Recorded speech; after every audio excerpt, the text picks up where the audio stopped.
Well, good evening. Well, again, if you're listening to this in the evening, I think I said that last time too. So anyway, we're recording this in the evening.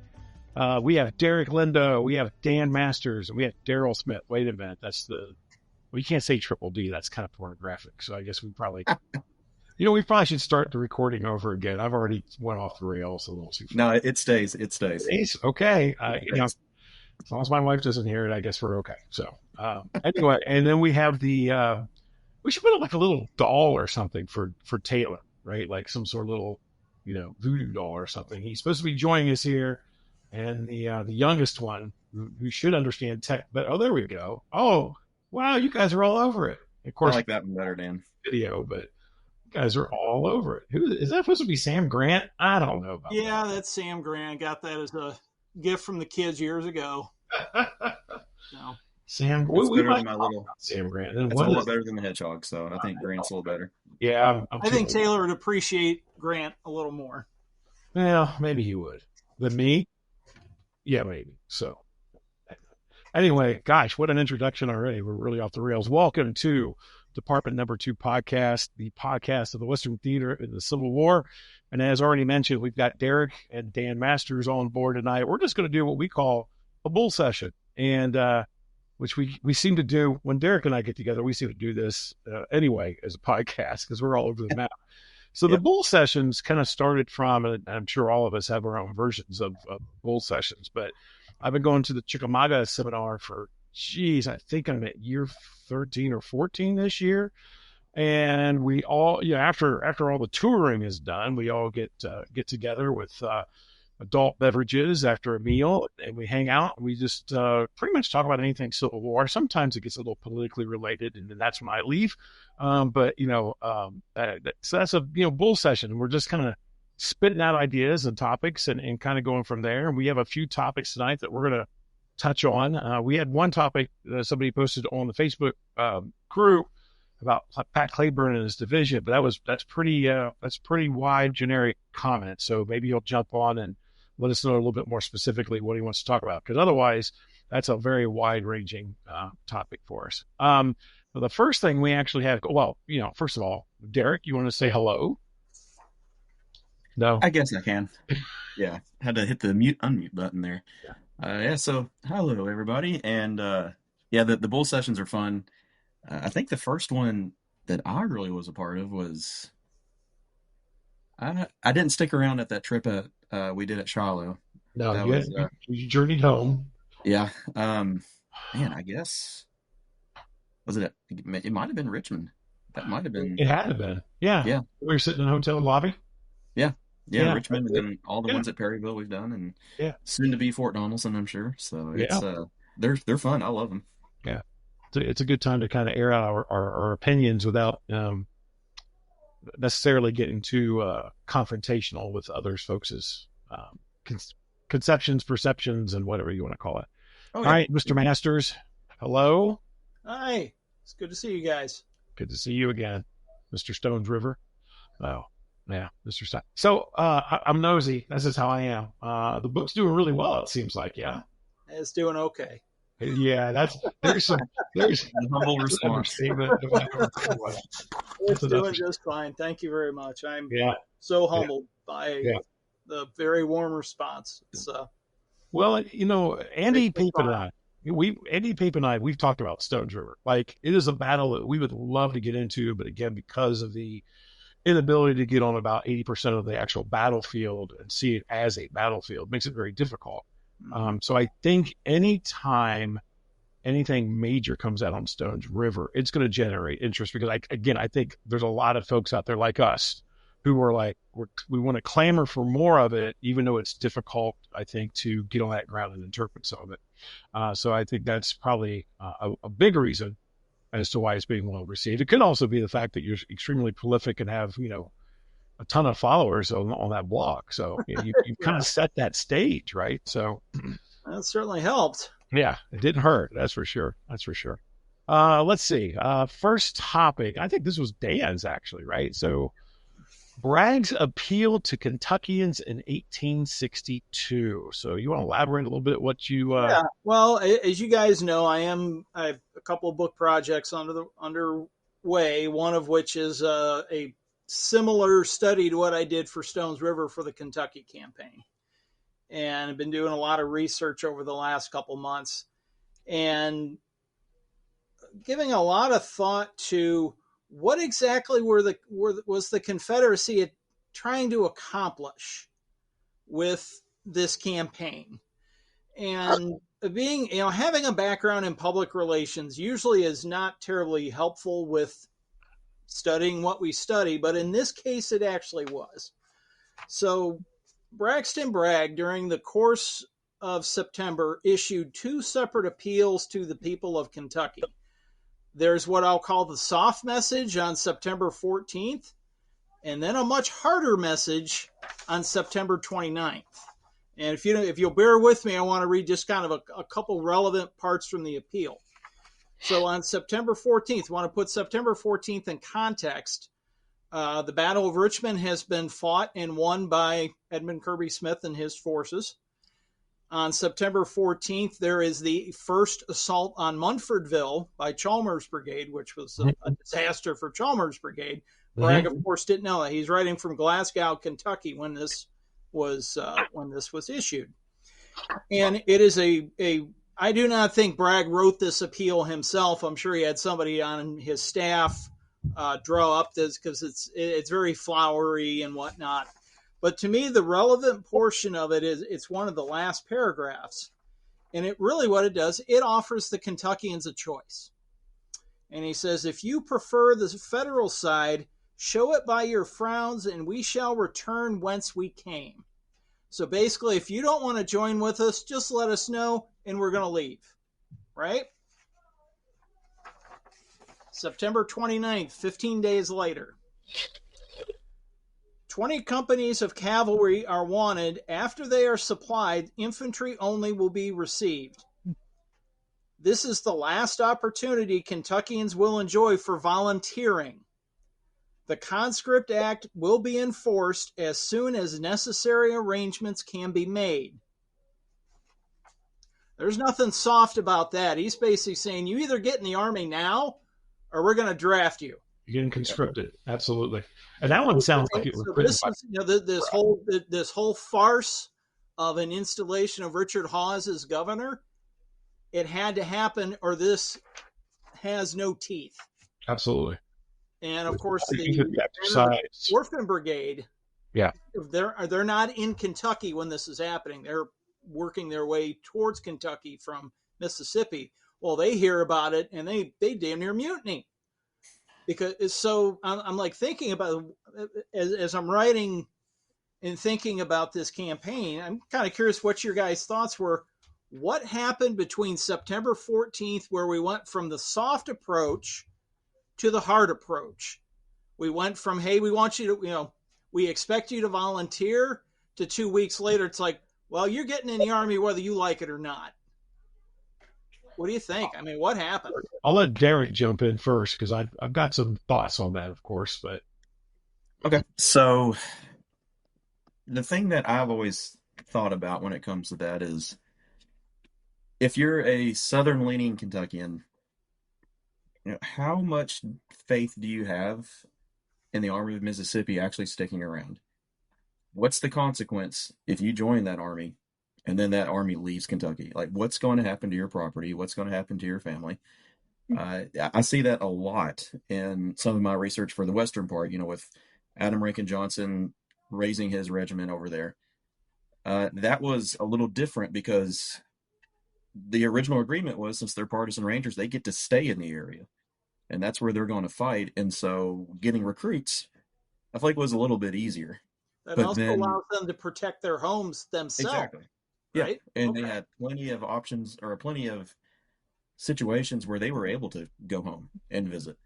But when you start moving towards the central part of the state, especially when you're getting closer to Louisville and you're getting close to all these areas of Union power, that's going to be a little bit harder thing to do. And I cannot remember where I've read this, or maybe I heard it somewhere, but there was a Confederate officer who was complaining about the Kentuckians, where he said all they want to do is join the cavalry. which seemed like that's how it was. Oh, And oddly that enough, was the only real concrete fruits of the campaign from a right, recruiting standpoint. yeah. A couple And oddly regiments of enough, every cavalry. single one of my Kentucky ancestors were in some kind of mounted organization there. So I guess that held true to on the Union side too for my ancestors. But yeah, I think that's really what it is. It's a fear of what's going to happen to my family, my property, and for a lot of those people, was Kentucky really even going to join the Confederacy? You can install this governor, but as we see, that means Yeah, nothing. I mean that That didn't meant last a nothing. day. No, I mean, he's like, I think he's fine. Like within minutes of him taking the oath, they're scampering out of town because the Union Army's nearby. right? And Yeah, I'm and sure the Kentuckians had to see that for what it was. mhm. Yeah, and I wonder because I've been doing a lot of research for a whole year before this in the fall and winter of 1861 lately, and I feel like there was a whole lot more movement in recruiting where both sides were. I mean, they were taking some big risks in getting to where they needed to go to join their respective armies. Um, if you're a Unionist living in the southern part of the state trying to get to the northern part, closer to the Ohio River, that was not an easy trek to make, and you knew that you could be hunted for that. You could, who knows what's going to happen to your family. So for a lot of men, I think the thinking was this is more important than whatever I would be fighting for, and I think that's understandable. They didn't want to put their families at risk. If you're further in the deep South, I mean, you're in the Confederacy. The lines are way far away. In Kentucky, you're either on the line or you're behind it, Behind it. and that would be that's a tough pill to swallow for a lot of guys. Yeah. I think you touched on some excellent points. I think one of the things too is you have to look at the example of the Orphan Brigade. They leave Kentucky, they don't come back. And I think and so these guys are still writing letters home, family and friends and whatnot. But these guys they don't get to come back. And I think that's a part of it too. So what happens between September 14th, 2 weeks prior, as you mentioned, you've got this overwhelming victory at Richmond, right? August 29th and 30th of 62. And so they're riding away. They occupy Lexington, they take Frankfort, everything's going great, but the recruits are not coming. You mentioned they raise 2,500 to 3,000 cavalrymen. That's what they raise, right? He brings 15,000, 20,000 muskets and rifled muskets in the state with him. And the infantry, the men aren't joining. They're not joining the infantry. They're going to, ride with Morgan or whatever the case may be. A whole other regiment of command or that will join Morgan's command is raised there at Richmond in the aftermath of that battle. So you have 2 more weeks between the 14th and the 29th where nothing is happening favorably in terms of the Confederate Army. Well, I mean, there is the victory at Munfordville. There is, but that's a hollow victory. I mean, it really is. Pyrrhic, right? Mm-hmm. They are moving towards Louisville. They don't occupy Louisville. They move away towards Bardstown. Talking Bragg's core army. Kirby Smith is not getting together with him. So I think there's some angst now going. Bragg's starting to really understand the glory hell that Kirby Smith really is. And that Kirby Smith is not going to subordinate himself to Bragg's command. He's just not going to do it. I think there's these mitigating underlying frustrations that are starting to build with Bragg. They're not joining. Wait a minute. You told me they were going to join. 25,000 to 30,000 troops are going to join. They get 1/10 of that. What does joins the cavalry. There's not a strong outpouring. There is no great cooperation between Smith and Bragg. And I think you're getting down to the point where like Bragg has to do something desperate and try to get that 25,000 to 30,000 men, or he's going to get out of Dodge. So they can install that Confederate government. But if he can't stay in the state, it doesn't matter. As you've already alluded to, it's a sham. On the afternoon of October 4th, there's artillery fire coming from Sill and Dumont outside of Frankfort. So there's a lot of circumstances, and I think that changes Bragg's opinion of Kentuckians. We touched on that, like in Stones River. I think that gets overblown a little bit, but there's still something there. The promises have been broken, And, if Bragg is suffering from a period of migraines, which we know he suffered from, that could change that mindset as well, right? He's going to operate a little bit more bluntly with a little more crank. He's going to be crankier. So I think there's, you take all these little mitigating factors and you kind of add them together. George Washington Morgan is making a pretty good escape also across the state. He leaves Cumberland Gap in the middle of September, right? Just within a few days. The 17th is the 17th. day when that March. 17th seems to be a very important day for very important day. A lot of reasons. Like it. Right, east and west. Munfordville, Cumberland Gap's evacuated, Antietam. So, Bragg's not hearing that Morgan's being contained. Morgan is making that miraculous escape across, Kentucky. And so I think there's just a lot of these little factors that are adding up.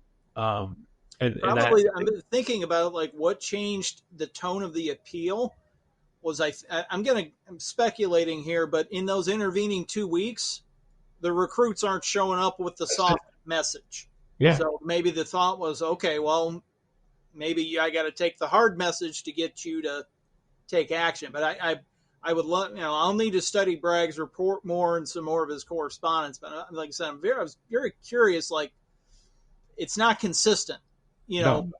The soft message and then the hard message, and neither one of them worked. Yeah. And again, I think Bragg's realizing he's running out of time, right? He's going to have to raise troops. Something is going to have to happen. Well, let's go slow. Why is he running out of time? He's not under any time pressure from the government. He's got all the time he needs. What is driving him that this has to happen quick? There's this other side called the Federals, Buell's now closing back in on Louisville. Mm-hmm. You have the Army of Kentucky, even though a big portion of it or decent portion of it is wiped out at Richmond, there's still thousands of men in northern Kentucky that are still gathering under A.J. Smith, right? There's also thousands of men in Bragg's rear at a place called Nashville, and without Nashville, he doesn't have a logistical connection to his primary base of supply, which is really Chattanooga and Atlanta. Yeah, it's a tenuous. You're not going to move the kind of material that you need over those mountain roads. I mean, we drove through those mountain roads in the summer. I bet you that I'm going to guess that underlying this is the logistical reality of, even if I get these 25,000 recruits, how am I going to supply them? They could probably, I think in Kentucky, they could find enough food and forage. Yeah. But you need a lot more than that to keep an army in the field. And how's he going to get it without Nashville in his pocket? Yeah. And so he's creating this massive supply depot at Camp Dick Robinson, south there of what is now Camp Nelson area. So he is gathering supplies as they can. But again, I think you're right. His ease of moving supplies from the south is not easy at all. Right. Obviously, there's not a rail line. There's a rail line to Knoxville. Exactly right. And how do you get from there to the central of the interior of Kentucky? Well, the railroad engineers figured that out back in the 1840s. You go from Louisville to Nashville. Mm-hmm. You don't go through the mountains. They didn't figure that out until much later in the 19th century. Yeah. So I suspect logistics is what's behind this. But also too, it makes you wonder, what was the real goal here? What was the Confederacy really hoping to accomplish? One could almost argue the same thing. What was Lee hoping to accomplish in Maryland? And I mean, these are all happening concurrently with one another. I guess one of the things I've spent a lot of time digging through the Southern newspapers the last couple of months, and it seemed like this Kentucky fever, it took hold right after Morgan's first raid. There was, a whole bunch of laudatory reporting about what he'd accomplished down there, and it captured people's imaginations. Sure. I mean, I've seen like poetry about how the Confederacy's future is in Kentucky. I mean, just some stuff you read, and it's like it strikes to a hard bitten 21st century audience. It's a little weird, but it gives an insight into the emotional undercurrents of what was going on at that time, which sure. Human beings are not always very logical. Right. there's pressure coming from Kentuckians in general, right? So you've got politicians and leading citizens that have been pleading with the Confederate government to do something, right? Because they're being repressed in Kentucky, right? And then Morgan's, the telegram on July 16th back to Kirby Smith is to me again is still that tipping point. That's the 25,000 to 30,000 man reference. Right. And you're right. I mean, Morgan, his first Kentucky raid is a successful raid. Everybody keeps forgetting that he had less than 1,000 men, so it's not like this huge raid, but it's 1,000 men that cover and capture and parole over 24 days, and they ride 1,000 miles or so. So it is a successful raid. And so now you've got this Kentuckian coming back out of central Kentucky on his raid, seeing this outpouring of support. But, Derrick and I touched on this last time. It's the outpouring support of the women. It's not the men. The men are being cool, right? They are, you've gotten the fever. Those guys have already joined. They've joined the Orphan Brigade. Like that, they've already done that, right? And so the ones that are getting the fever pitch early in the war, they've already headed south. So why do I leave my farm and my fat bluegrass and join anybody else, right? And you got to think about how it's been going for them. We think about, in hindsight, this is sometimes considered, the high water mark, but it's things have not been going well since February. Yeah. And for the Confederacy, for Kentucky, I guess let's make sure for the Confederacy. Okay. Yeah, for the Western Confederacy, things have not been going well. It's a little different story out east, but in the West, it's like what has gone well, and you've got Union armies. That retreat from Corinth was a masterpiece. Beauregard said so. Oh yeah, and so you got federal armies in Mississippi. They're in Arkansas. Alabama. Huge amount of them. Yeah, northern Alabama going across towards Chattanooga, and they're knocking on Chattanooga's door. Yeah, so if you are a Kentuckian, it's almost like if you're a free agent in sports in a way. It's you got this team that wants to sign you, but if that team is awful, why would I want to sign with that team? I want to sign with the winner. If put in the sports terms there, but yes, it's. I think that's part of it too. He gets this idea that there's going to be all these recruits, and then I feel like there's almost like a desperation of we have to do something that is going to at least appear that we are reversing things. Yeah. And as I think about it, I think the critical 2 weeks for me as I'm like constructing this book is not Perryville. It's what happened between Munfordville and the end of October. Yeah, I agree. Bragg makes a series of decisions in that time period, and it kind of sets the way the campaign's going to end is set in motion by those decisions. And the more I think about it, it's like, to me, it's not so much the action that we want to focus on. It's like, okay, how did this happen?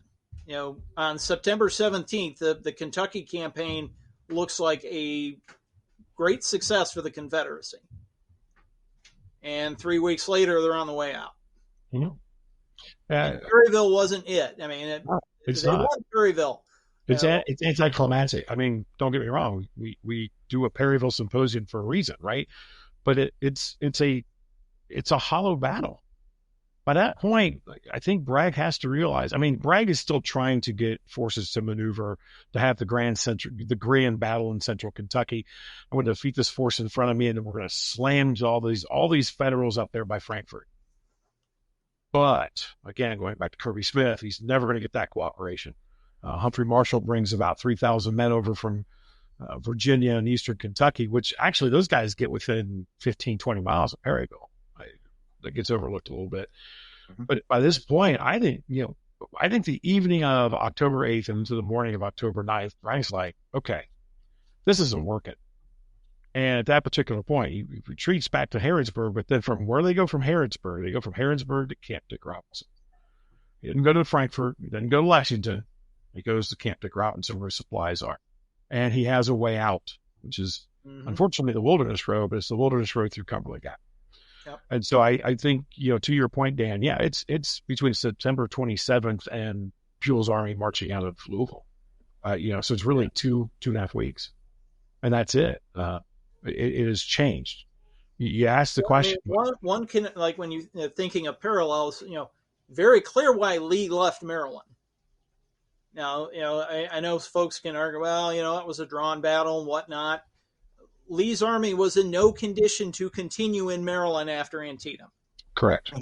No condition I would say they were barely in condition to fight.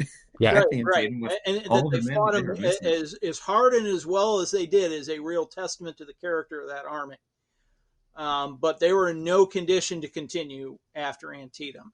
One cannot make that argument with Bragg's army, especially if he reunites with Kirby Smith and Humphrey Marshall. But that's that would have been a really interesting command arrangement.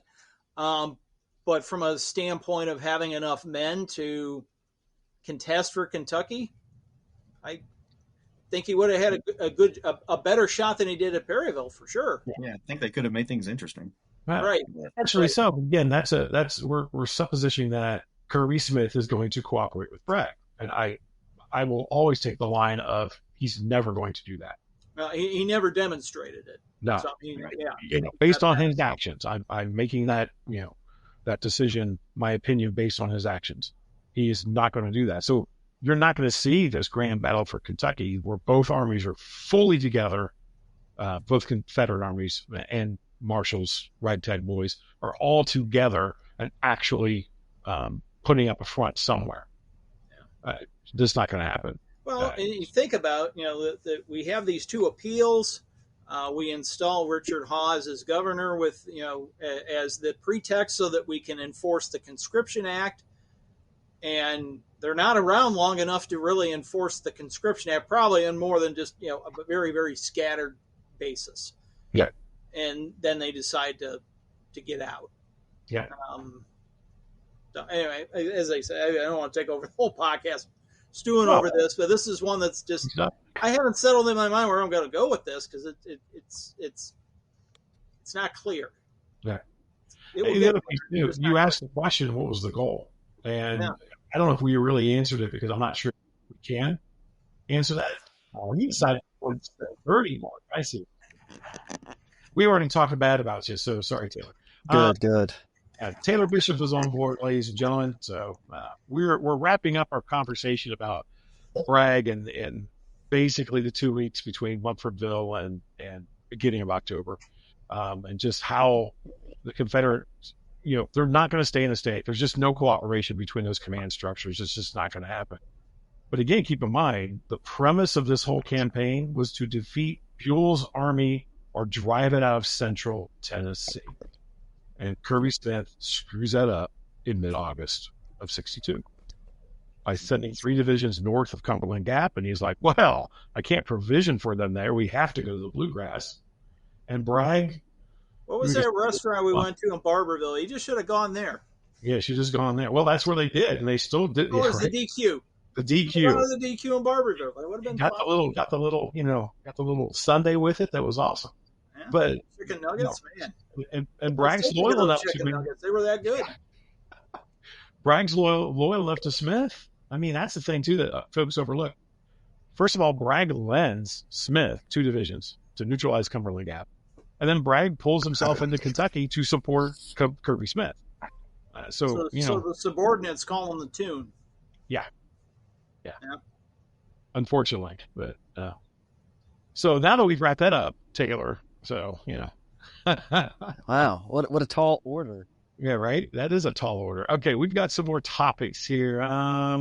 Which guys what do you want to jump into? Why the Western Union Army seemingly had more success than the Army of the Potomac, or why the Army of Northern Virginia had more success than the Army of Tennessee? Ooh.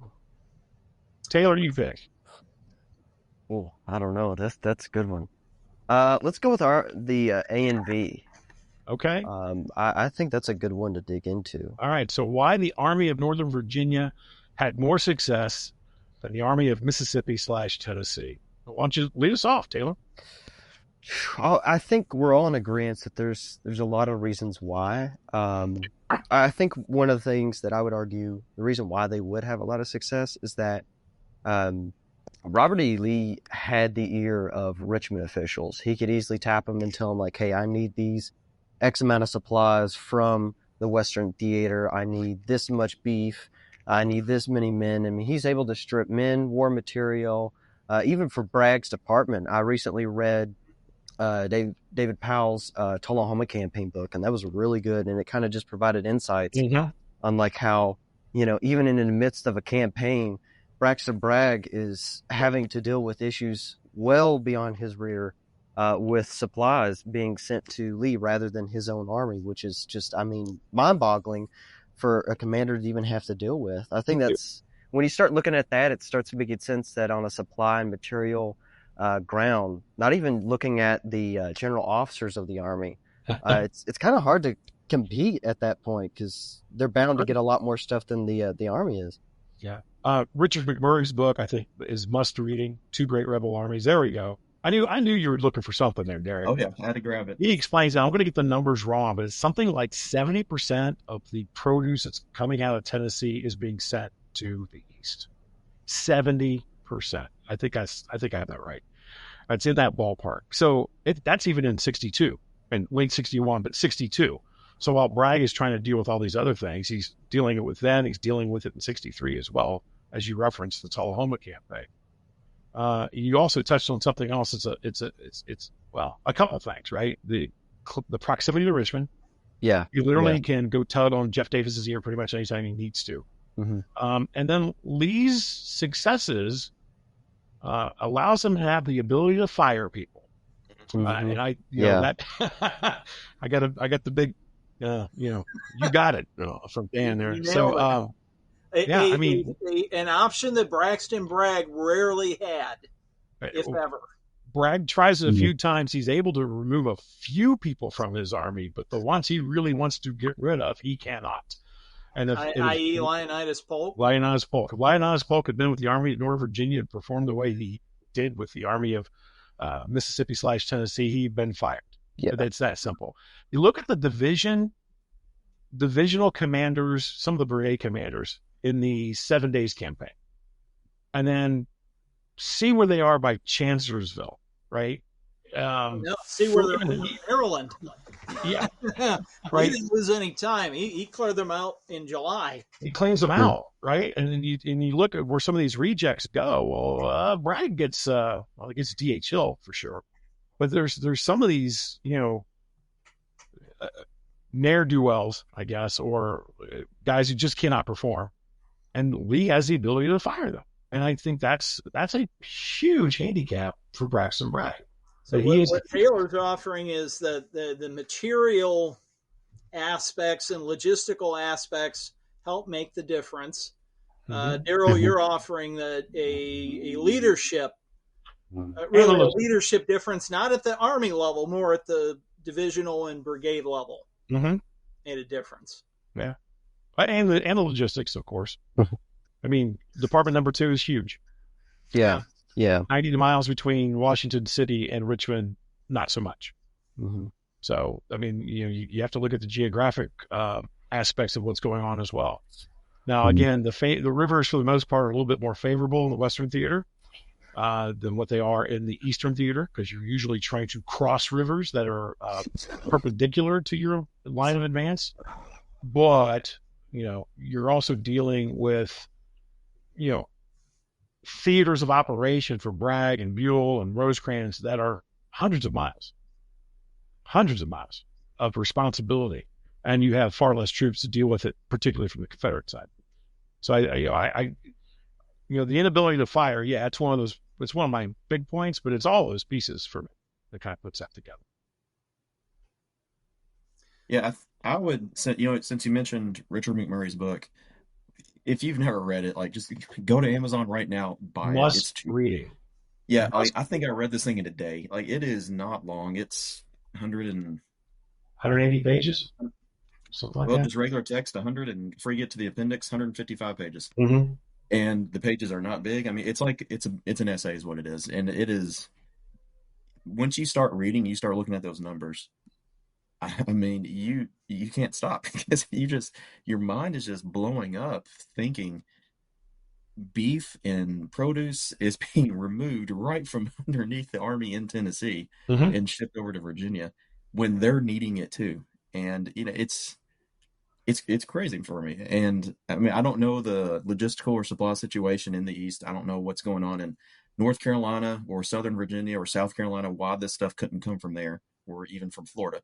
But for some reason, it's getting pulled out from Tennessee. And then, you start going into that top brass, which, he got into. He mentions that not only does Lee get what he needs, he can get rid of what he doesn't want. Yeah. And, McMurray talks about that too. So that book, I mean, that is eye-opening, and it will really change the way you look at the Western theater, I think, when you realize just the handicaps that whoever is commanding this army is going to have, whether it's Johnston, Albert Johnston, Bragg, Joseph Johnston. It's whoever it is going to have some issues because of just I don't know what word to use for this, but the favoritism. Yeah. Well, the disparity of equality, right? Mm-hmm. That's part of it. And that's another testament, those of us who have studied Bragg and realize he's not the nincompoop that most people think he is, the fact that he can supply his army as well as he can, and he's a feeder. I stole that. You're welcome, Dan. He's a feeder, and he is a feeder. He supplies that army extremely well, even considering how much material is being moved out, and he's still able to put it together. Wow. Dan, what do you think? I'm thinking a lot of really good points here. Don't disagree with anybody. Thinking, the fighting material itself, was the Western Confederate soldier any better or worse a soldier than the soldiers in the Army in Northern Virginia? I'd argue no. They were probably broadly comparable. I'm sure, as in every army, there's some units that are, your crack units, and there's others that are your, middle of the roads, and you got some that are, that run at the sound of a pop cap. And that's true in every army. That's, wondering that maybe one of the decisive differences here was command and control cohesion and command and control of the army itself. One of the things that Lee did extraordinarily well is he had a very good sized and very devoted personal staff. Mm-hmm. We were introduced to several of those men in the movie Gettysburg, which I know we shouldn't talk about on the Western Theater podcast, but just using as a point of reference, he had a consistent chief of staff throughout most of the war. Bragg went through at least 3 of them off the top of my head. I mean, they were going in and out all the time. Sometimes he didn't have one at all, didn't he? Yeah, his personal staff was generally in some level of disarray. Lee didn't have that problem, but Lee was also a very different type of personality, I think, to work for. The victories that he gained early on, he became a beloved figure in that army. I'm sure Lee had a temper, maybe not as fierce as Braxton Bragg's, but I'm sure, he lost his temper at Stewart at Gettysburg. I wonder how much the command cohesion problem in the Army of Tennessee gets demonstrably worse after Kentucky. And then again after Stones River, and then it really blows up after Chickamauga. Whereas Lee was a steadying influence in that, Bragg was not. I run into this at work sometimes. I call them chaos agents. Mm-hmm. They're folks that show up and it seems like their primary function is to, shake everybody's sandbox and then leave the room. I mean, I get the sense that Bragg's personality was so forbidding that it didn't take him a lot to, cause these interpersonal conflicts with his subordinates. His own staff really didn't like him that much. I mean, just so you've got, I think these are more intangibles, but I think they're important. Once I've touched on this earlier, human beings are not always logical. Sometimes you just don't like somebody because you just don't like them. And you can't put your finger on why. And I think Bragg tended to create that reaction more often than not. Mm-hmm. Yeah. Was that a decisive factor? I don't know. But I think, again, it's mitigating, right? It plays a part. Right. It definitely plays a part in the desertion rate. Mm-hmm. Yeah.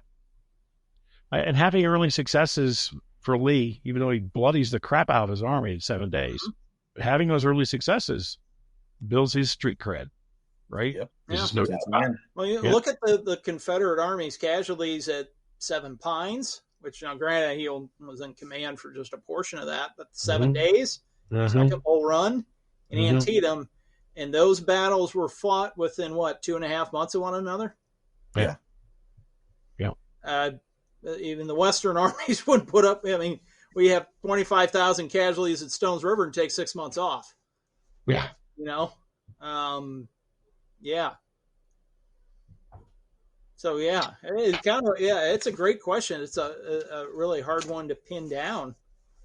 Again, I think there's just no one answer, right? Because there's just so many factors. But again, I think Taylor started with it, right? Like this proximity to Richmond really helps, and being successful early, and already having a pre-war reputation, right? That does not hurt, right?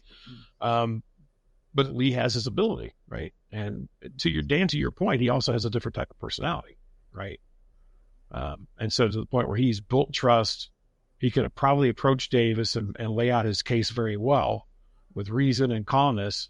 And Davis goes, okay, he's gone. Well, and think too, the pre-war relationship between Lee and Davis, and the pre-war relationship between Bragg and Davis. Bragg eventually resigns from the Army because he's sick and tired of Secretary of War Jefferson Davis not approving his artillery reforms. Absolutely. But they're best friends. I knew you were going to say that. They're best friends, man. I mean, strike that from the record. Let's get this straight right now for those people that are listening. Bragg and Davis were not friends.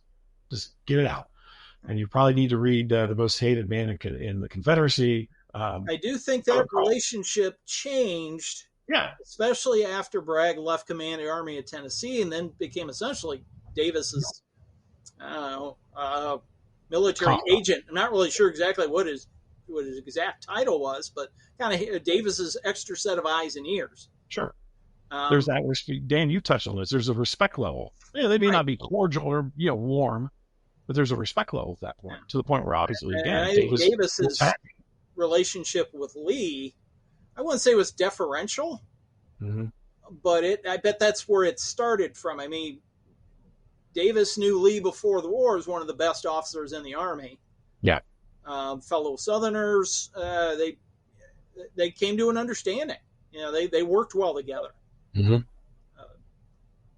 I think one way to think about it for us today is how many leadership books have been written about Robert E. Lee? A few. There's a few of them. How many have been written about Bragg? 0. And I think just, the leadership ability, that plays a big deal. And, Bragg's strategy, I think, was okay a lot of the time. Yeah. But I think it's the leadership thing. So, do we got anything else to add on this one? All right. So let's do the inverse of this. What about the Union side?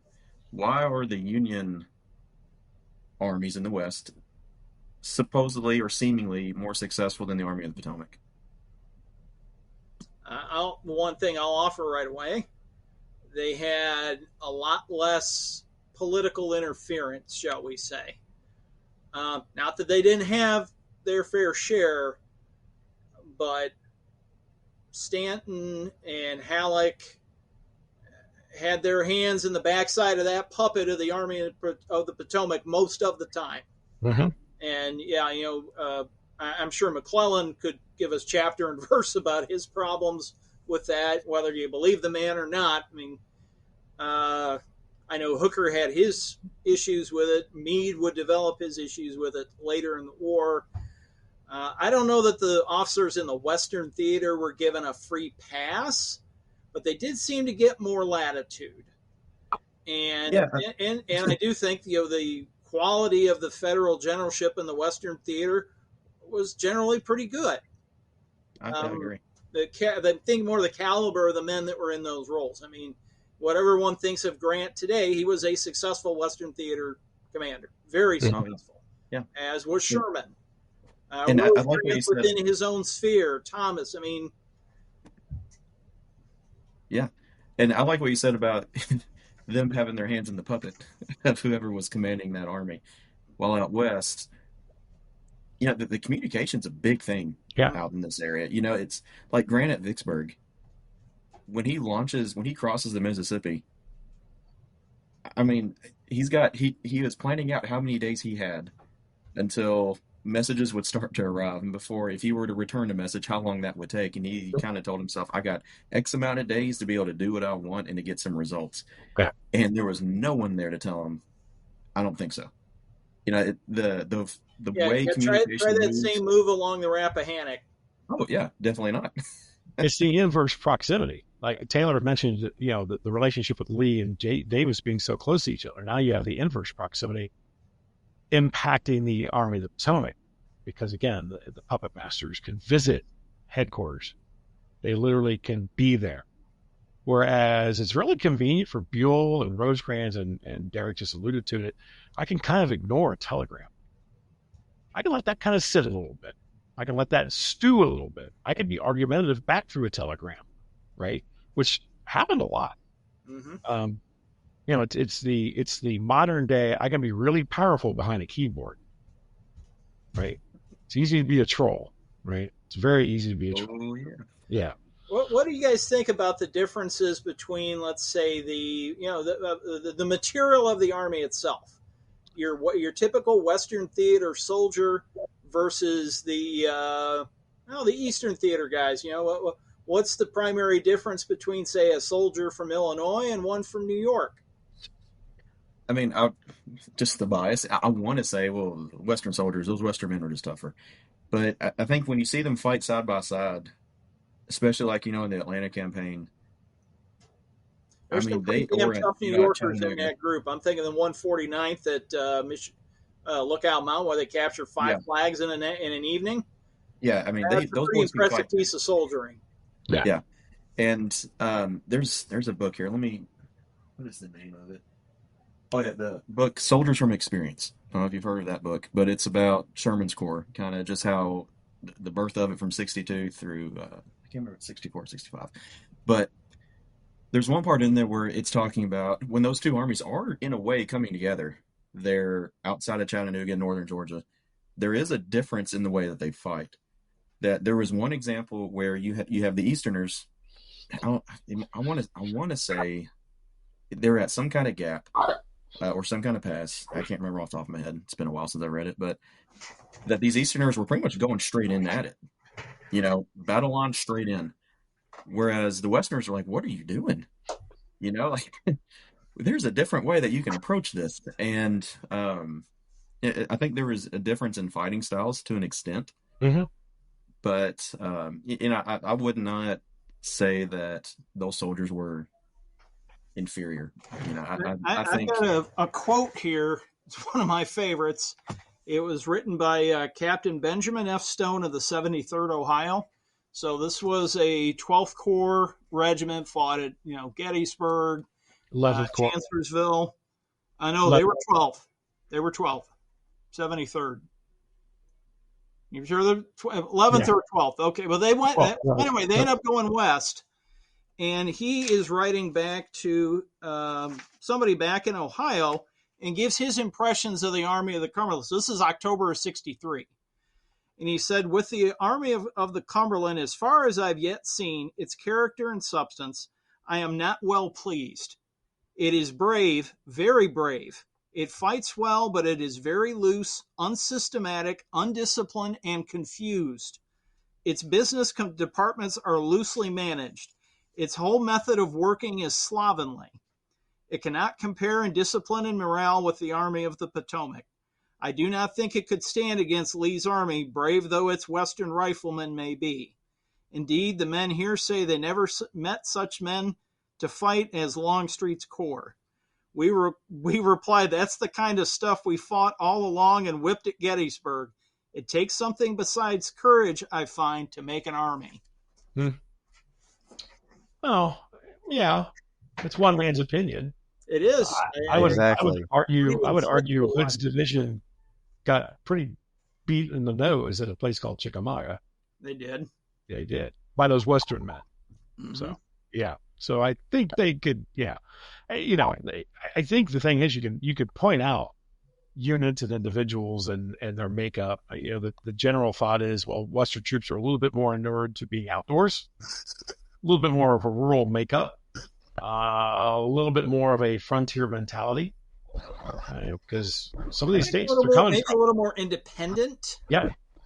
I mean, kind of used to just being on their own. I've seen a lot of quotes from these Western guys where they talk about, we just kind of fought on our own hook. Yeah, exactly. Mm-hmm. And some of these states are coming from have only been states for, a generation. Not very long. Yeah, if that, for some of them. Yeah. Some of them. Yeah. So I think there's some of that independence, as you said, frontier thought process. I had to do all this stuff on my own anyway. So yeah, I may be slovenly in camp. I may fight on my own hook, but that's also could be pretty successful. And you got to think about the number of Western troops that had to go to the Army of the Potomac too. I mean, let's pull all those troops back and see how successful then Army of the Potomac may or may have not been. I heard someone describe the Army of the Cumberland once when they were talking about the Iron Brigade of the Army of the Potomac. And they said, well, the Army of the Cumberland is like an entire army of Iron Brigades, which I really love. I don't know that I buy it, but I like I that. love it. Put that on a shirt, guys. Let's do that. Yeah, that's t-shirt material. That might be a shirt. I like that idea. That's a stretch. I think we would all admit that's a stretch. But I think, again, that does show a little bit of these independent, free thinkers and pretty tough guys, right? They're pretty tough guys. We can point to some really bloody ass battles in the East, first day at Gettysburg. And that's just disgusting for the First Corps. But then you start looking at some of the casualty races, a little place called Perryville, and you go, yeah, just as bad. Mm-hmm. I mean, some cases, just exactly. as bad. Yeah. And then they, continue on. And then what is the other piece? I mean, you said leadership, right? For some of it's just leadership. So, I find it interesting when what will become the 20th Corps comes out west. And then all of a sudden they have a remarkably good combat record. Yeah, they do. Especially that much maligned 11th Corps. When they come out west, it's like, these guys can fight. Yeah. Well, and they fought pretty well back east too. Just it seemed like they were put in some pretty rough spots. I mean, the two things they're most known for is getting caught by Jackson's flank attack at Chancellorsville, and then a virtual repeat 3 months later. Yeah. Wash, rinse, repeat. So, yeah. Taylor, what are your thoughts? So I agree with all of you all. The one thing that I was thinking is, to what makes them so successful on the field is I think it also goes back to the Confederate Army issue. Just kind of thinking about various Western theater battles, like Shiloh or Perryville, Stones River, or Chattanooga, Chickamauga. I mean, any Western theater battle you kind of think about, there's always something wrong within the Confederate Army that the Federal Army doesn't have to deal with. So, like at Perryville, Braxton Bragg is missing an entire division who is, firing aimlessly off towards Lawrenceburg against Sill's division, a couple miles up the road from Perryville. The one thing that I've always learned, especially from Chuck Lott, is, what if that division had been at Perryville? Would it have been any different? I mean, that's a few extra 1,000 men who would have really made some big moves if they had been there. And the same could be argued at Stones River, Dan. I mean, you could argue this even too. I mean, if the division had been there, what would have the cause been? I just think that's something that helps the Federal Army is that those Confederates are always struggling with either the leadership issue, manpower issue, or material issue that, they can meet very quickly. Like they can get that material onto the front lines quickly, or they can get more manpower quickly, or they're not having to deal with those big issues readily right then and there. So I think that's something that helps aid them a lot in a lot of these Western theater battles. It's a good point. There's always something disjointed, right? Yeah, exactly. There's some problems within the family. Yeah. Yeah, what's that quote? Never stop when your enemy's making a mistake, don't stop him. Yeah. Don't interrupt me. Don't interrupt me. He's making a mistake. All right, I think we nail that one pretty well. I think so. Okay. Were Confederate raids in the West really that successful? I think we need to maybe narrow the question a bit. I mean, Confederate raids in the West, it's a lot of territory. A lot of raids. So I put this one question down, and I'll help clarify it a little bit. So a question I've always thought about is there's always this mythology, I think, that, Confederate raids tend to be this epic saga of a travel that they bring a lot of destruction down upon the Union Army. They knock out, railroad lines for months or weeks on end, depriving the Federals of supply for a while. And, pick your raid, and maybe we can discuss whether or not is it actually really successful. One raid that I was thinking about is... I would argue they got less successful as the war went on. Oh, yes. I think the Christmas raid of 1862, Morgan successfully knocks out a trestle bridge in the Muldrow Hill region. And, it looks successful on paper then, but only a couple of weeks later, that bridge is back up and running, and it's like nothing ever happened. Yeah, and by the way, Rosecrans had stock. He had supplies in Nashville to keep the Army supplied through February, and the Cumberland River had rose enough that they had steamboat traffic. Mm-hmm. So it was, I'm sure, a pain. Yeah. Really, your point, was it really effective? Yeah, is it a really effective strategy? I mean, It only hinders them by a couple of weeks or maybe a month or so, but that's my contention, is that really and truly in the end game, they're just little speed bumps in this massive, juggernaut. I can think of a couple of raids that made a pretty big impact. Okay. Van Dorn's raid on Holly Springs in December of 1962. Okay. Comes to mind. And in that case, Grant had a two-pronged offensive going against Vicksburg. He had the land-based offensive in northern Mississippi, and then, of course, Sherman would lead the waterborne expedition that ended at Chickasaw Bayou. But Van Dorn's raid on Holly Springs basically knocked out the logistical underpinnings in concurrence with that. At essentially the same time, you've got Forrest raiding in western Tennessee, and he cuts those Tennessee railroad lines all the ribbons. And I don't know that they're ever repaired afterwards, because at that time, one of the federal bases of power was Corinth, which of course is connected to, it's not Smithland, it's not Paducah, Columbus. The railroad line goes up to Columbus, Kentucky. Forrest raid cuts those all to tatters. Now, granted, he's eventually kind of driven off after Parker's Crossroads. But between those two raids, that pretty much stopped Grant in his tracks for quite some time. Morgan's first Kentucky raid, I'd argue, was essentially a war changer, at least for this theater, for a period of time. His raid on Gallatin in August of 1962, where he collapsed that railroad tunnel, that made a pretty big impact. But I think you also made a good point that the Christmas raid just a few months later is far less effective. And then I think both Morgan in particular seems to lose some of his luck after he gets married. But Joe Wheeler's raids, really after Stones River, not very successful.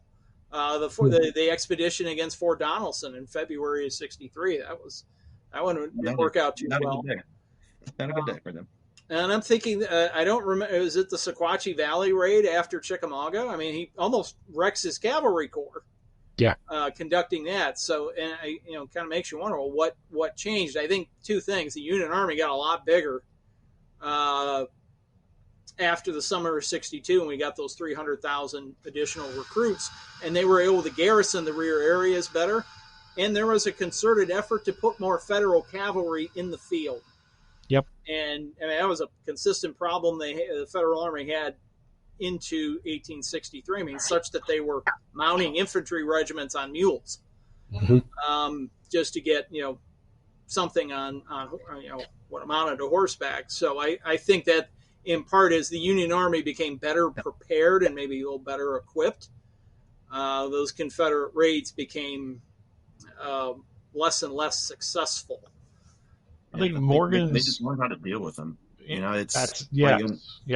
Exactly. I think there was a mistake made when Morgan was moving north. I feel like something could have been done before he made it to the Ohio River. But once he did cross, I mean, even though there's a lot of militia involved here, and Indiana Legion, I mean, they're blocking access where they're limiting where he can go.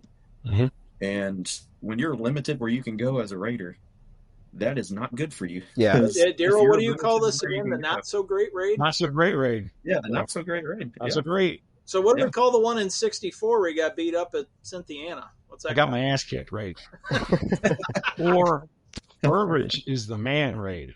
Either one. I was thinking it was just a prequel of Super Bowl 59, but oh yeah, it was 24-0, and Morgan woke up. Yeah. So, I think Morgan's Christmas raid gets inflated because it is going on around the same time as Van Dorn and Forrest.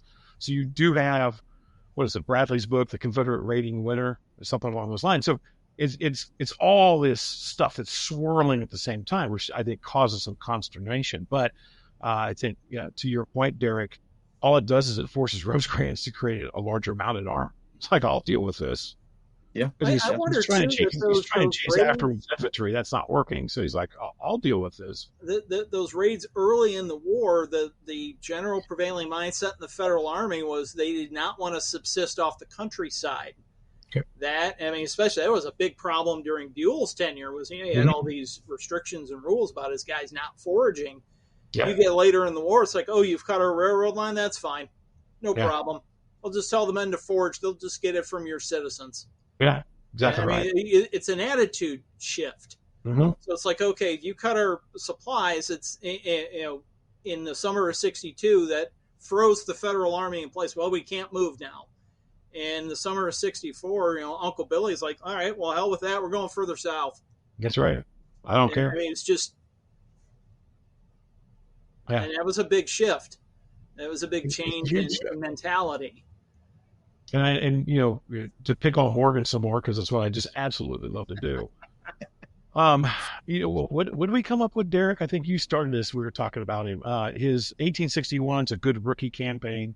1862, he doesn't have the Southport jinx. He's got a pretty good year. He doesn't do so well against George Washington Morgan. He's supposed to contain him, and doesn't really do that. Then he meets Taylor Swift and marries her, and his that's exactly right. Then he went downhill from there. 63, he gets punched in the nose on the eastern flank outside of Murfreesboro and Nashville, and so now his ego is tainted, and he launches the not so great raid. And 64 is a disaster, just a disaster. And he gets put on waivers at that point. Right, he's gone, and nobody picks him up. It's like, I don't want him. You take him. I don't want him. He's got too big of a contract and too big of an ego. I don't want him. Right. So it's that's a good sports analogy once again. And I know Dave Lowry. A Congress question should be asked about federal raids in the West. Yeah. Were they successful? Because I'm thinking there was a whole bunch of federal raids that didn't end real well for them either. Straits raid in particular. Straits is Grierson's raid was a successful one. Yep. Stoneman had really good raid there towards the end. Yeah, well, I was saying And going- there was a number of cavalry raids during the Going Atlantic. earlier, you've got Carter's raid. Most of them were not very good. Yeah, Carter's raid successful. Sanders' raid is successful. Yeah, Sanders. That's what I was So thinking. that's that's So you right mentioned before Stoneman. Morgan. I'm thinking Stoneman in like July or August of '64, and I'm like, Yeah. that one didn't work. And anything with Kilpatrick at the head of it was a disaster. My poor third great grandfather had to follow that buffoon all over Georgia. Surprised I'm even here. Sorry, Kilpatrick. You hate Morgan. I hate Kilpatrick. I don't hate Morgan. I my just think nemesis. it's that over love for the guy because it's like, yeah, he's human. Like, I don't think always. anybody loves Hugh Judson Kilpatrick, or at least not very many. He I did. haven't seen too many fans of him. Yeah. There's no Well, fan so- group on Facebook for Kilpatrick, so So Grandpa Morrow survives the war and does not name any of his children Hugh Judson anything. So True point. True point. I think federal raids are, obviously they're extremely more limited in 61, 62. For one thing, it's just not their mentality, right? You still you've got the Buells, right? And it's more of the West Point, by the book, occupy territory, secure supply lines, that sort of thing. And so raids are not necessarily on his forefront of his mind, But they learned, Carter's raid, it's a small raid, but it's successful. And that's going on right before Stones River.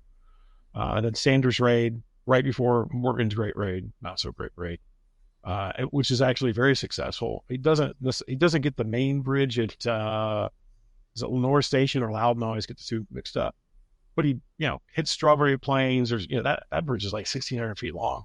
And so but again, the Confederates do a decent job of getting that back up and running within several weeks. But that's cutting that all that 70% of the material is leaving Tennessee and heading to Virginia. It has to completely reroute now down through Atlanta and take the long way. So, there are things that I think that you can take away some of these as being somewhat successful. But I think you hit it, Dan. I think it's Van Dorn and Force, those raids at the end of 62. I think that's the capstone, right? and we left out Hartsville. Yeah, I mean, one could consider that a raid as well. I mean, I guess you call it a raid, right? It's very limited in scope, but it's Morgan's luck, right? And it's good to be lucky. Nothing wrong with that. And, because he's marching in sleet and snow conditions and runs into a brigade of pretty green troops. Those guys have been in service since August of 62, but they've not seen any action. And so, he's successful there and is able to get out, and there you have it. Yeah. But he's able to get out because Rosecrans is basically trying to chase him down with infantry, and it just didn't work. So, and hence, now Rosecrans learns that lesson. So, or maybe these raids, maybe the summary is a very mixed bag. As we're kind of talking them through. I mean, some of them clear. And again, we have to define what do you mean by successful. Yeah, as in accomplishing the specific objective they were given, changing the broader path or course of the war, making their commander look, like a genius. I mean, how do we define success here? And some of them clearly made a significant impact on the course of the war, and a lot of them didn't. Yeah. Gives us something to talk about, though, doesn't it? It does. It does indeed. Taylor, any more thoughts about successful raids? Yeah, so another form of discussion I think that would be kind of interesting to delve into is after a raid, especially like with Morgan's raids or any kind of raids that move through Kentucky, oftentimes you'll see like an explosion, especially after 1863, of guerrilla warfare activity. The thing that I've always kind of used on tours is after a raid, imagine a piece of wood splintering everywhere with thousands of splinters going everywhere all at once, and you have to try to get all the splinters.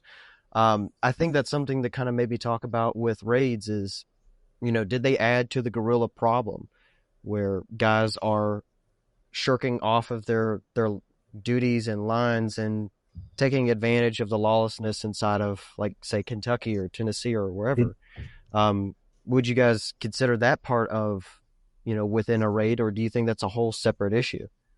I think you're onto something, Derrick. You had I think it's in your book. You had like a I would call it a chart of kind of how the chart going from one side from cavalry all the way over to basically outlaws on the other side. And there's like graduations in between them.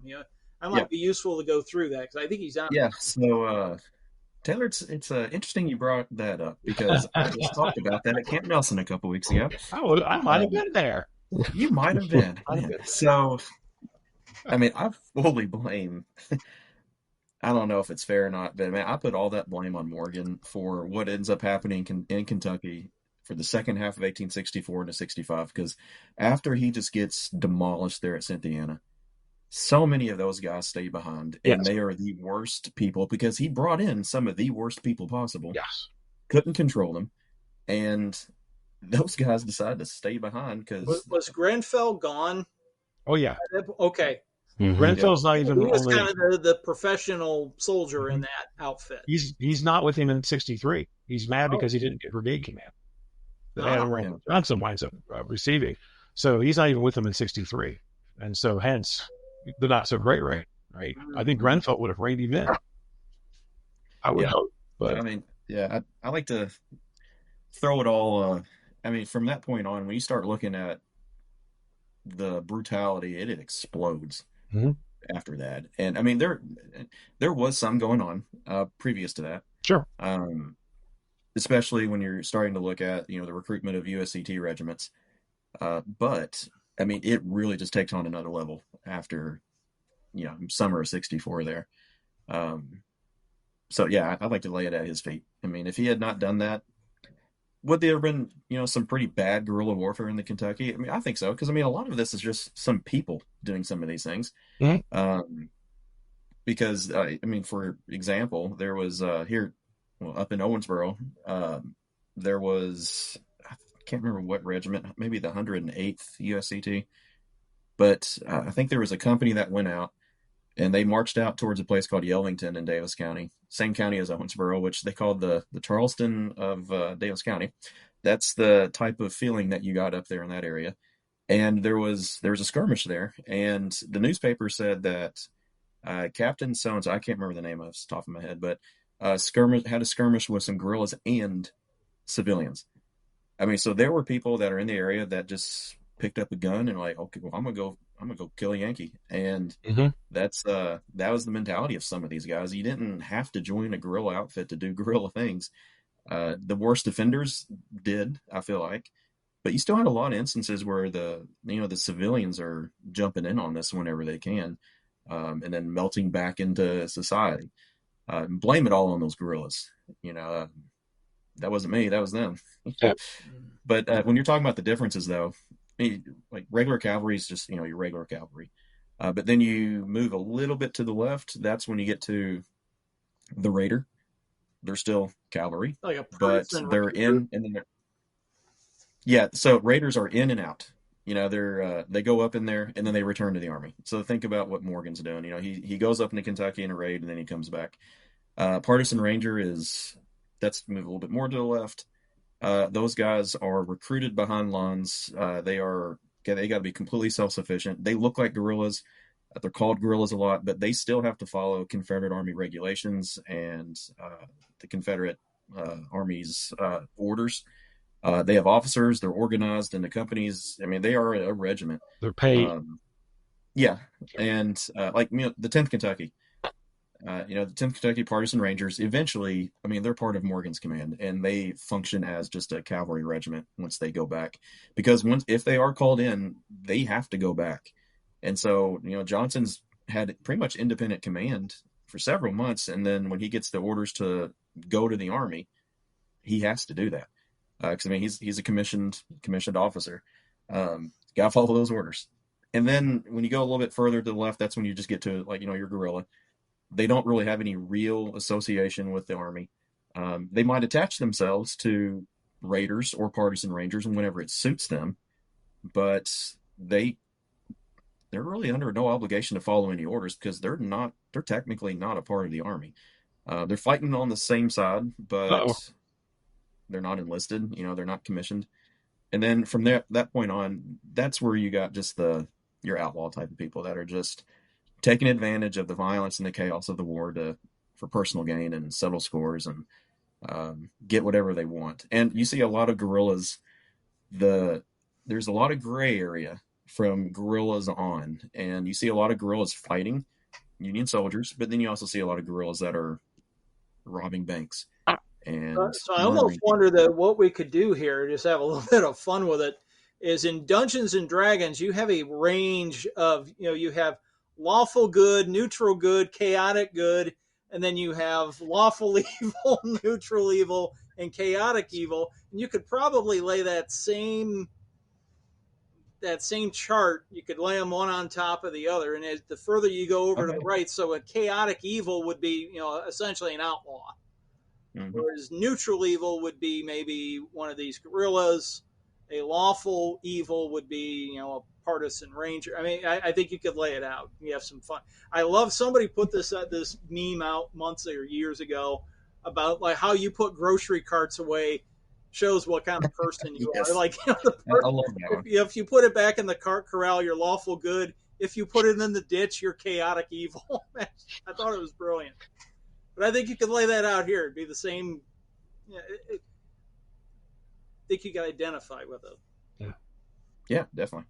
Yeah, because a lot of those guerrillas. You make a good point about Morgan in 64, because, the troops that go back to Virginia or Giltner's command, they're the ones that are actually lawful good, for lack of a better term, right?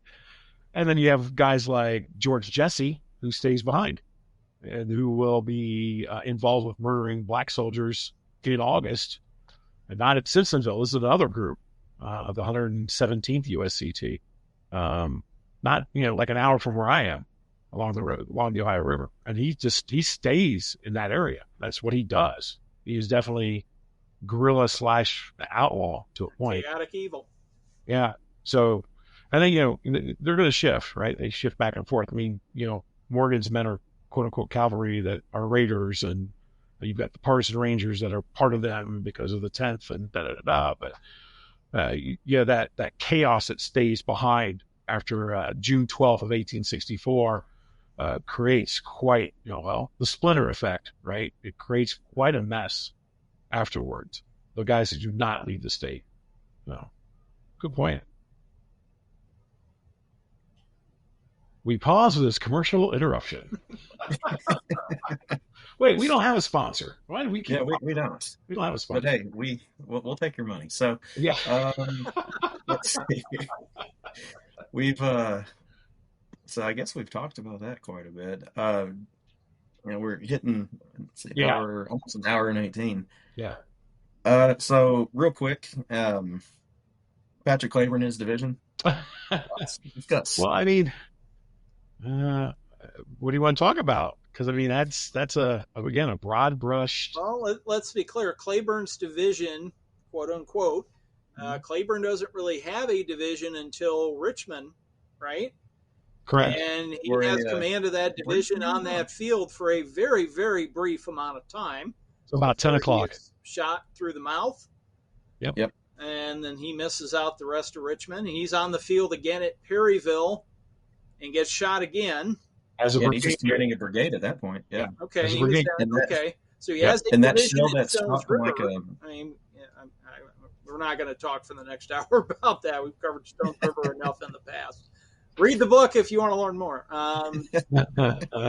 And then, but yeah, I guess really what's specific. I mean, Claiborne, you could do a whole podcast, multiple podcasts, just on Claiborne. He's a fascinating individual. Mm-hmm. Yeah. He had a good division, good troops. Yeah, and he's a good division commander. He is. Probably, I'd argue the best in the Western Confederacy. Yeah, and I think you're always going to have the argument.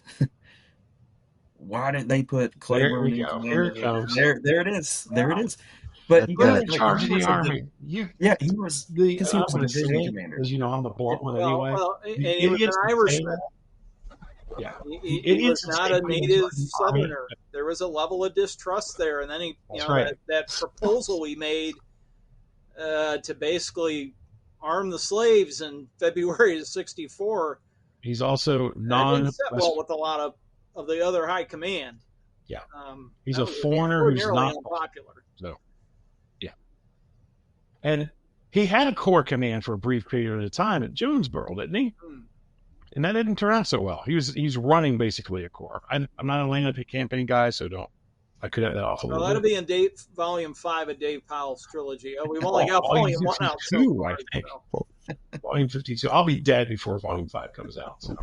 At the rate you're losing weight, I wouldn't say you'll be around, Daryl. You'll be running circles around the rest of us. I can't wait to get some people on the Donaldson battlefield in a couple of weeks, a week and a half. Like, let's go climb that hill, boys. Take us up that hill. I want to go up that hill. I might even go down, go up, come back down, go back up again. I haven't decided yet. So, and then it drops from 38 to 4. Yeah, so I want people to regret their decision in signing up. Yeah, that's how I want this to go. The only way you're going to get there is climbing. The closest I've been to Claiborne was at Carton in December, and stood on that porch where the four generals were placed after the battle. That was kind of a haunting moment to, pretty much had the place to myself. So it was,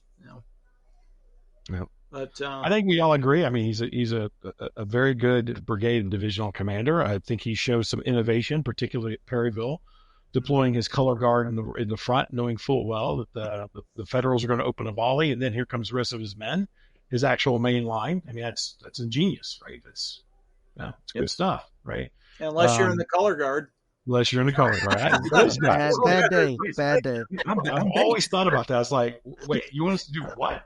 Yeah, did those guys know? Like, that's they had to know, right? We need you guys about 20 paces. The thing is, coming from a guy like Claiborne, who they had seen not 5-6 weeks before get shot through the mouth, and then and he's back on the field giving that order, you're probably a little more disposed to like, the guy's batshit crazy, but I'll go ahead and do it. That's right. Yeah, then that shell goes right through his horse. That was a heck of a shot from those Illinois guys. But the thing is, he was a division commander. How you don't skip that many levels of command, go from division to army command. You piss off a lot of people who are senior that are getting passed up, and it's just not going to happen. Yeah, it never was going to happen. Put it to rest. Yeah, just get over it, guys. The social aspects of it, I think, had a lot to do with that as well. I mean, Claiborne was, from what I have read, at least during the war, was viewed as a bit of Hardy's pet. That was Hardy's fair-haired boy. And Hardy took care of him and made sure kind of eased his path. Well, and I don't want to say this to take anything away from him. Just saying the perception of the other. You see that come across in some of the other letters and accounts from the other general officers, and maybe a bit of jealousy there. But he was a bit of an odd duck. He wasn't part of the Southern planter aristocracy that generally ran the army. I like some of Liddell's comments about him. I'm drawing a blank on Liddell's comments about Claiborne. Yeah, it was right before the Tullahoma campaign, and he was just talking about Claiborne was just in a tizzy. And it was kind of like, I'd never heard him described like that before until I read Liddell's book, and which I just love his insights into the army. I mean, it's great. I wish there were like 5 others like Liddell that would have. Oh no, that'd be great. There's Manigault and Liddell. Those seem to be the 2 big ones for the Army of Tennessee. But I would have loved to see one from A.P. Stewart. I would have loved to see. I'd love to see 2 versions of Frank Cheatham's memoirs: the drunk version and the sober version. Because the drunk version would probably be a lot more entertaining and interesting to read. But it's one and the same. He would have. That's him. Yeah. We really could use some good brigade and division level memoirs from the Army of Tennessee. That'd really be nice if any collectors out there are sitting on some, amazing archive of AP Stewart's. Yeah. People, go check your attics. You never know what's going to be up there. Yeah. Just to see what you can find. I do have. I got to grab a book off. Sam Elliott's book on AP Stewart is quite good. So. Yep. But, yeah. Well, guys, we're pushing an hour and 25 minutes. So I know we've been asked to do these shorter, so I don't know if we'll ever do that. But I don't think so. I don't think it's possible. I don't think so. Yeah. The thing If you about think it's too podcasts long- is, though, it's really cool is you can just pause it and then pick it back up at another time. Right. I did not know that. What? I don't think that's correct, but No. I'll take your word for it. So it just plays all the way through, then I have to listen to it. Okay. Did you guys know So, if you watch these on YouTube, you can also change the playback speed? You can. Yeah. You Yeah. You can. can go to 1.25 or 1.5 or 2.0. I and mean, we can sound like it'll chipmunks. sound like chipmunks if this podcast is dragging. Just turn it up to 2 times speed. Yeah. Just skip all the parts where I'm speaking, then you'll be fine. So There you go. yeah, you're good. Well, I say we probably need to call it. What do you think, guys? I agree. Yeah, we'll continue this another time. I'm sure we will. Another bowl session in the future. Yeah. That's right. That was good. That's Hey, it. it was good to see all you guys. I'm glad to see Absolutely. you're surviving Yeah. another dreary Midwest winter. Yeah. Yeah, Just sucks. My whole attitude changed the moment that convertible showed up in my garage, and I was like, "Is it spring yet? It's got to be 60 degrees one of these days." The kids and I are tooling around the neighborhood, top down, 25 degrees. It doesn't matter. Well, crank the heat up. You're good to go. Yeah, a whole different outlook on life, I suppose. Explains the. I thought that was a sunburn. It's really It just is. a wind burn. Yeah, it might be, Wind burn. or it might be flash from the spark plugs we were changing the other day. But haven't blown up nothing yet. That's good. That's good. Yeah. Derek, I'll see you in a little under 2 weeks. Yeah. Fort Donaldson's coming up. Which, by the way, if you have not signed up for Darryl's tour, do it. Go to the website, westerntheatercivilwar.com. Got a lot of Sign up. folks. Just Got go a to lot of us folks know. signed up. I hope to see a lot of familiar faces. Yeah, there's a lot of people there. Yeah. See a lot of folks. Hopefully the weather will play along and we'll have a good time. Yep. We'll have a good time. And then let's see, Dan, you're going to be down in Chickamauga? No, I will be in Pittsburgh that weekend. You and I are no longer talking. No, I got a speaking engagement with the SB Post, Yeah. GAR. They've got their monthly series, so I'll be there that Saturday, and I'm going on a cruise not long after that. So It's a Vicksburg. March is going to be very, very busy, but it's going to be really busy and doing some new things we haven't done before. So Very Yeah, good. Dan, you have to let me know how that Yazoo River cruise is. Yeah, right. I always wanted to go Oh, on it looked that. great. Yeah, I really want I to go to heard those Arkansas. torpedoes are really dangerous. So Especially those been cleared out of the river yet, but.